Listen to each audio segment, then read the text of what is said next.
Hey guys, it's Joe Colton Cosplay. So I have been watching the trilogy for Fear Street. 3 weeks, 3 movies. And I thought I'd do like a summary and a little bit of a review for all 3 of them instead of doing like one at a time. And like, I don't know, getting you guys to like wait for the next one. So if you've not been living under a rock or you have been and haven't seen the 3 movies, I highly recommend that you take the time to watch them. Fear Street Part 1, 1994, Fear Street Part 2, 1978, and Fear Street Part 3, 1666, which is out today. I got a chance to be a screener and view all 3 beforehand, and they are absolutely enjoyable. Hey, Rook Knight. They are suspenseful, eventful. They're like classic horror, stuff that we grew up in the 80s. And I'm just going to run through them. So some of the background, the first 2 can be seen as standalone mostly. They do have moments of reference with each other in the movie, but the interconnectedness is what makes this trilogy really special. Plus, if you're like me and love R.L. Stine's books, you're going to want to watch them over and over again. So some background. It was directed by Lee Yanick and co-written by Phil Graziadei and Lee Yanick. It stars Kiana Madeira, Olivia Scott Welch, Benjamin Flores, Julia Raywald, Fred Henchinger, I had to write these all down, Ashley Zuckerman, Daryl Britt Gibson, and Maya Hawke, and a bunch of other people. Hey, Uncle Booty. Hey, Nerd Trek Podcast. Yes, it's a new horror. So, in 2015, it was announced that R.L. Stine's books were going to be made into, adapted to film and developed by 20th Century Studios. So, and then like 4 years later, they decided to like get going. So they hired 2 of the main stars, which is Kiana and Olivia, and they were reported to be on board in 2019, early 2019. And then the rest of the cast came on board later on in that year. They started filming March of 2019 and then wrapped in September. They did it back to back. All 3 movies are filmed back to back. And they were intended to be released in June of 2020. However, because of COVID, they didn't. And then Disney bought out Fox. Shemin Entertainment sold its rights to Netflix in August of 2020. And then now we have the trilogy being released in 2021. So I was excited and sort of like apprehensive to see these because I'm terrified of scary movies, as you guys probably know if you've watched me being tricked into or like encouraged by my friends to watch the scary movies from the 80s. So I thought I would become a screener for this.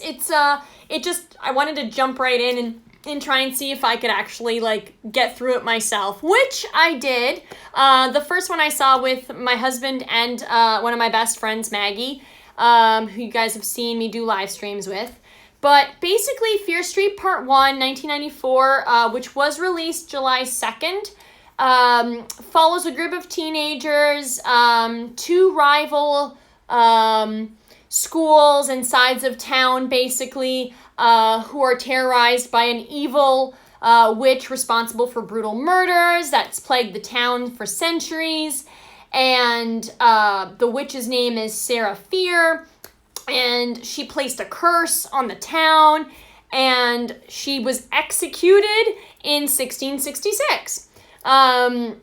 So the main characters, Dina, who is played by Kiana, doesn't believe in the witch, and her brother Josh is the complete opposite, who does believe in the witch, and he does like tons of research on her and gets the history of the witch and how many people have died and what the major years are and like the cycle of mass murders and what happens. And we see that in the beginning of that film, there's several killings in a mall, and Dina and her girlfriend Sam are two of the main characters, and we see them in the beginning going to the vigil for these killed, for the victims of the mall. And both Sunnydale and Shadyside students go to the vigil, except that a brawl breaks out. And so the Sunnydale, or the richer side of town, tries to retaliate. A car accident ensues, and Sam lands in the hospital. But before she gets there, she sees a vision of the witch, and we find out that they've actually disturbed the witch's remains in her grave, and like they're all like the cars crashed in that area. And so we go through the movie with like killings and escaping and trying to figure out how to escape being killed by like these zombie killers and that are controlled by the witch. And so Josh, who believes in the witch, he ends up being basically like the librarian of the group. Like, he knows her history, he knows what she's about. He doesn't know why she's cursed or why she's cursed the town, but he knows like her victims and what happens, and from like news clippings, and he's like obsessed with this. So we find finally like that Sam is actually one of the that the killers that are controlled, or the zombie killers controlled by the witch, are attempting to get Sam because she has disturbed the grave of the witch. And so Josh goes through all the clippings, and they discover that there was a survivor from 1978.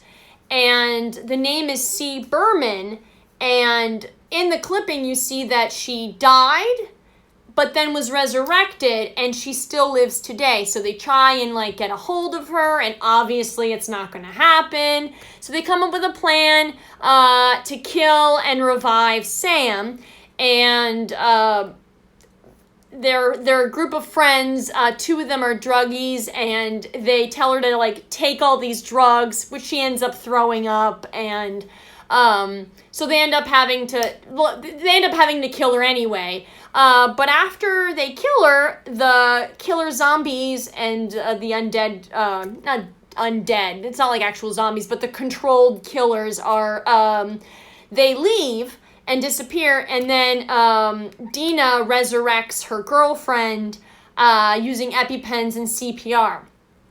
But that's not where the story ends. So if you haven't watched it, like, you can watch it, but I'm pretty sure that a ton of you have. But basically, like, obviously things don't end there because there's a trilogy, and so you guys can ask questions as I'm doing this if you want. So the next movie is Fear Street Part 2, 1978. It was released by Netflix July 9th, and it picks up right where the story leaves off. And you see that C. Berman is explaining to Dina and her brother what occurred at Camp Nightwing at that massacre, which was mentioned in the first movie. And so you go through that she was built. Oh, Shady, it is good. I was so mind blown too. I was like, I need to watch this again and again. So you see a young Ziggy, and she is being bullied, and these kids from Sunnydale want to hang her and burn her, and like just bullying her and accusing her of things that she actually didn't do. So, oh, you finished the last part. Great, Shady. Oh, it's so great. So her sister is trying to like be one of the Sunnydale kids and escape Shadyside. She has a boyfriend. She dresses differently. What's my favorite part in each? Okay, so my favorite part in the first one is when Sam disturbs the grave and she gets a vision. So like that freaked me out. I was like, holy crap! And then the second one is my favorite part. What is my favorite part in that one? I have so many in that one. Okay, so the two I'm gonna say is when Tommy hacks at a victim. The gore is amazing in the second one. I kept screaming. It was great. Hey, Stuart. And then also the other favorite part equally was when at the end scene for the second one, and then the third one I think is my favorite. Like the third, like 1666 is I think my favorite, just because like I don't know if I would have liked them if I had seen them all, like 1666, 1978, and then 94. I think they did it right by doing it backwards. But my favorite part is, like, in the third one, was at the twist where, how do I say this?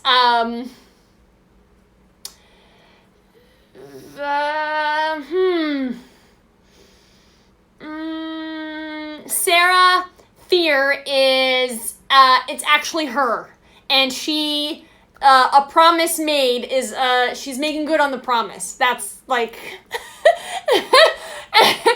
yes, so I love the twist. Oh, thank you, Always Adventure. I will be probably wearing my Batwoman costume at AwesomeCon later this month. Or is it next month? Whenever AwesomeCon is. I feel like it's next month. It's next month. Yeah, I didn't know how to, like, describe it, Shady. I was like, the back and forth.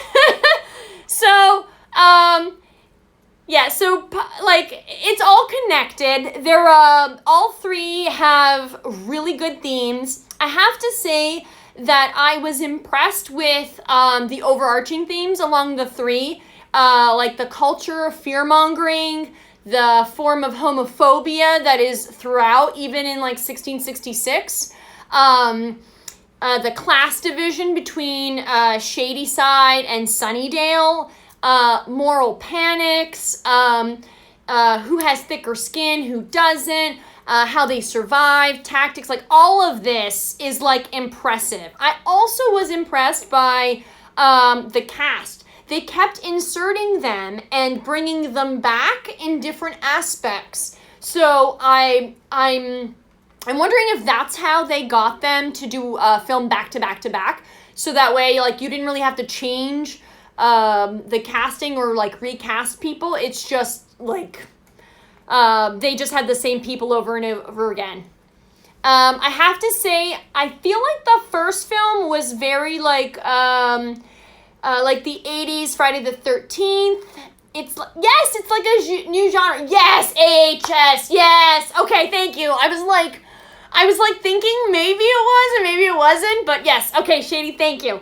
I think that the first film was more like a subverting genre from like Freddy Krueger and like Halloween and Friday the 13th and like those type of Mike Myers, like those type of films. And then the second one was more like the gore and bloody, murderous type of movie that you got later on, or like more graphic. And then the third one I found was more of a quest and like end of world adventure with still gore, but it was like watching like the difference between Alien like the first one and then the second one. So it was like, and I'm not a big horror fan, so like take it with like if I'm like saying this wrong, I'm really, really sorry. But also like the mini saga like made it seem like history repeats itself, like the past always influences and people just don't learn from their mistakes. Stop doing the same things.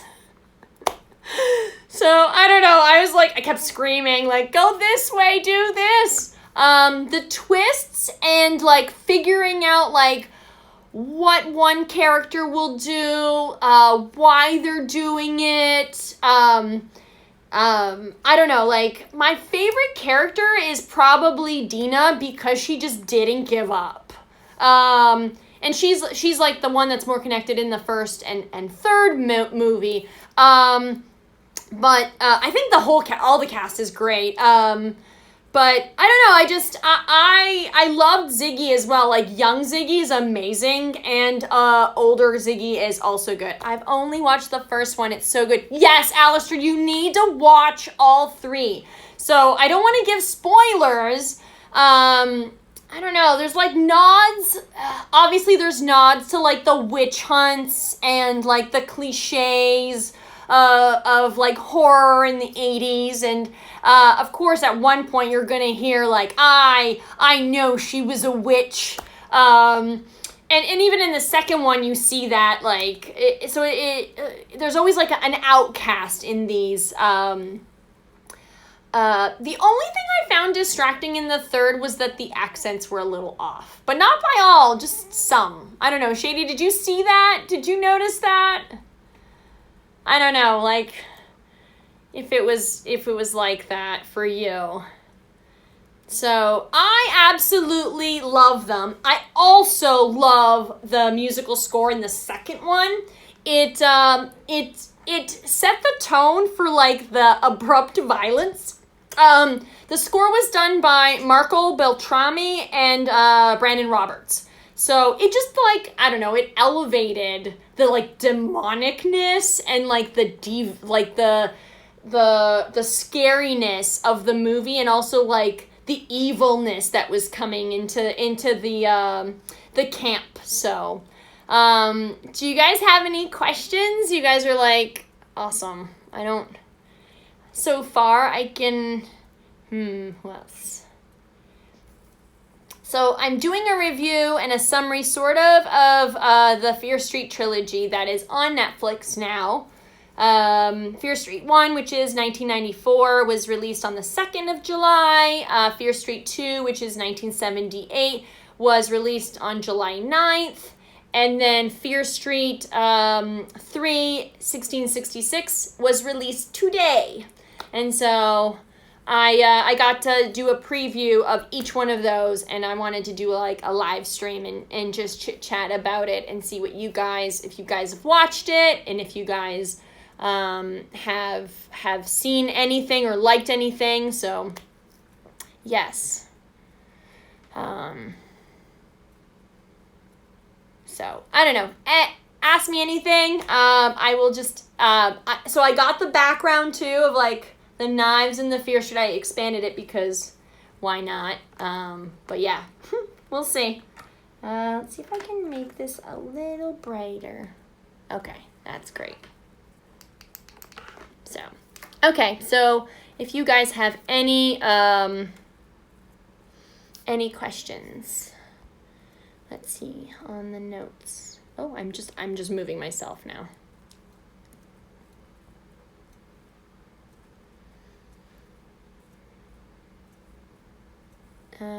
Hi everybody, and just waving to everybody now.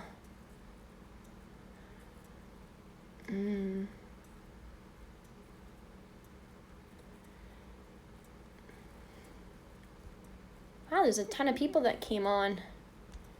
I don't really have any, so I have my favorite parts. I think the third one is my favorite. I said that. My favorite part for the first one, there's just so many like interesting parts. My first one was when she gets the vision of the witch in the first one. The second one, hi Mary Mercenary. Hi Azer, Alfonso, Arms. You guys are rocking. Thank you for joining. My favorite one for the second one was the ending, how it ended on a cliffhanger. But also I really enjoyed the sisters and how like the finding of the curse and like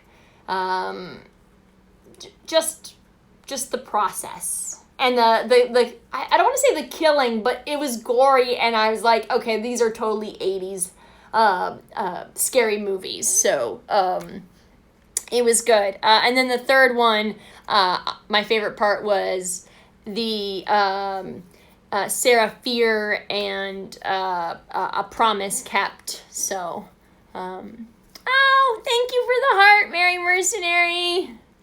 So I get to see Mary Mercenary next week, and I'm sure I'm going to give her tons of hugs.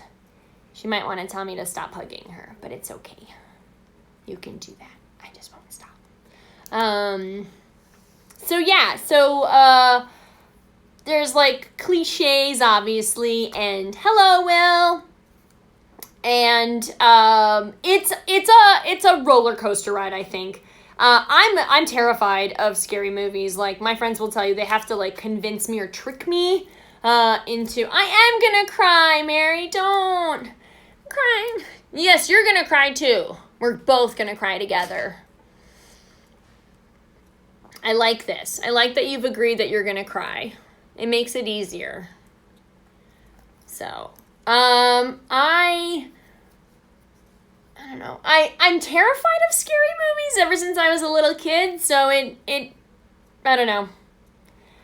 But it was good. Like, I just jumped in this trilogy, and I feel like if I was how old I was in the 80s, I think these were perfect. Plus, I love R.L. Stine, like Goosebumps, and his Fear Street. He has like 50 some odd books on Fear Street, and like a whole bunch on Goosebumps. I like Fear Street more, but I don't know, like when I was younger, I really liked Goosebumps and Fear Street, and then I grew out of like the Goosebumps, but I love R.L. Stine. So if you love his books and you like 80s horror, but like coming of age and like supernatural stuff, you're gonna really love the trilogy. It's an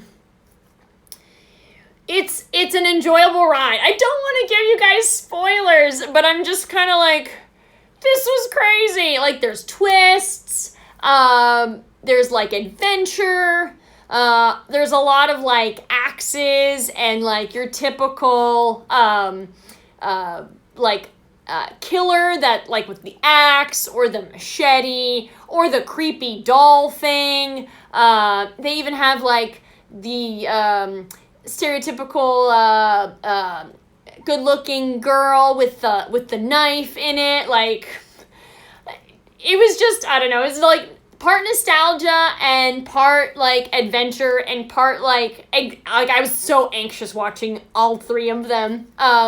But each one came out like 3 weeks, 3 movies by Netflix films. But I think I'm gonna rewatch them again and just in order, and see like if I see anything different this time than I did before, and see, hi John Cat, and see what else like if I can pick things out sooner, if there's things that I've missed. I'm pretty sure I've missed things because like I sometimes like cover my face and just scream. So we'll see. I do highly recommend you guys watch it. It's not bad. It's not a bad horror. It's like really good. And it's like, I don't know. I got really excited. So, ask me any questions on all 3. I will try not to give too many spoilers. I did a little bit of the first one just because most people I think have seen the first one now. But the second one, I gave just a little synopsis, and then the third one, I did more of a, very, because it just came out today, so I don't want to give any spoilers. The tone is really different in the second and the first one and the second one have a very different tone than the third one,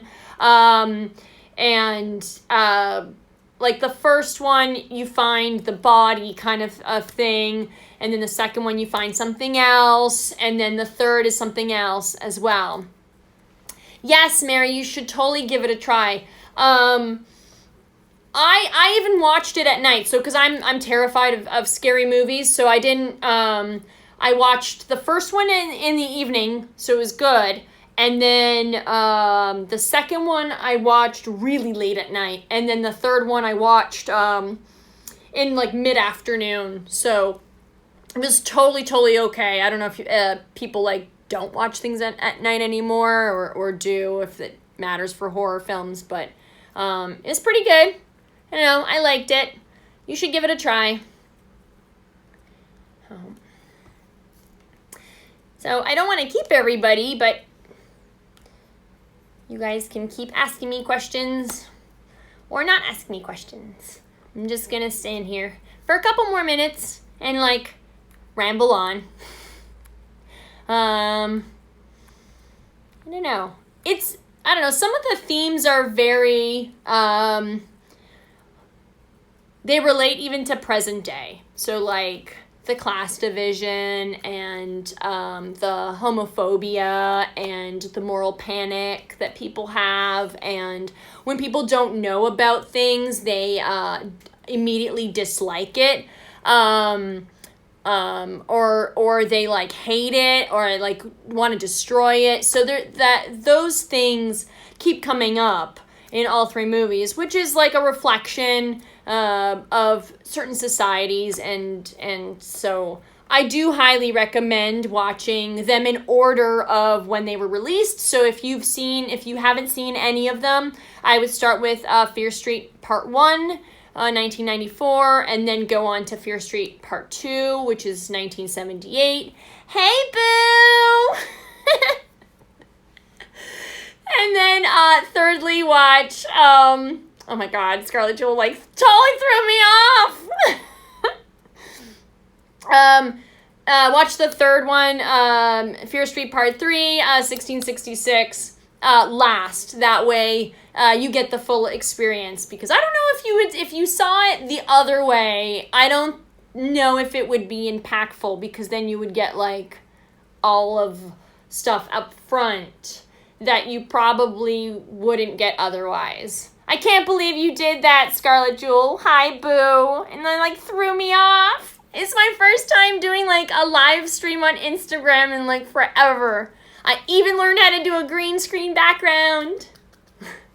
So, we're just discussing, I did a summary of Fear Street and then taking questions or suggestions. Also, I should probably ask what movies I should be watching. Like, if anyone has a recommendation for a horror film, that's kind of, I don't know if it's like too gory or not gory enough. I don't know.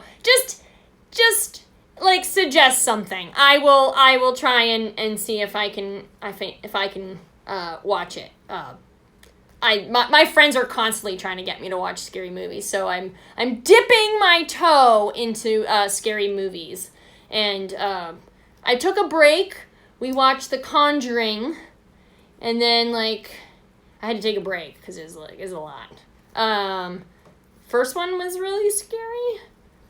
That's the one with the doll. Yeah, like totally creeped out. No, we're good. So. But yeah, so I'm after seeing this trilogy, I kind of want to watch more. So, if you guys have recommendations on, scary movies that you think I should watch, I've not watched a lot. So like, I have watched Alien 1 and 2. I don't know if that's what they're called, or Aliens. And then I've watched the 2 predecessors, like Prometheus and whatever the other one is called. Maggie made me watch those, and those were freaking terrifying. The Conjuring. I watched the Leprechaun movies. Hey, Locke. Yeah, I don't know. If you guys have any suggestions, I don't know what else I've watched. I know, like, there's a list. I know Maggie's got a list. It's probably, like, she's only watched, like, 10. And I'm like, I'm terrified. I will not watch Freddy Krueger. That's the guy with the hands. Yeah, I won't watch him. He's like a little too real for me. Halloween. I've watched all the Halloweens. And then I've watched Oh, what else have I watched? I don't know. Not a big horror fan, but love A Quiet Place. A Quiet Place. Okay. Is that a horror film or is that like a suspense? I gotta write this down. Hold on. It has a pen. A Quiet Place. Maybe I'll do a Get Out. We'll have to watch Sinister. Okay. I'm writing that one down. Get Out. Is that a... Oh my god. Okay, I'll write that down. Get Out. I don't know if that... I've never heard of that one. So, A Quiet Place is more thriller suspense. Okay, maybe... All right, I'm intrigued. Maybe we should look this one up. A Quiet Place. Who's in it? Trick or Treat. Is that the one with the leprechaun? I don't know what that one is. Quiet Place. Oh, that's the John Krasinski movie. Yes, I haven't seen that one yet. Trick or Treat. What's that one? Hold on. Trick or Treat? I spelled that wrong.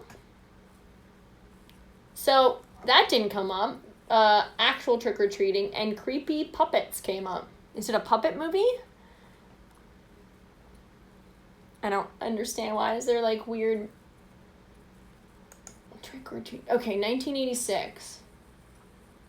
Is this with like a Candyman guy? I'm like, Sam. Oh, yes! Yes, okay.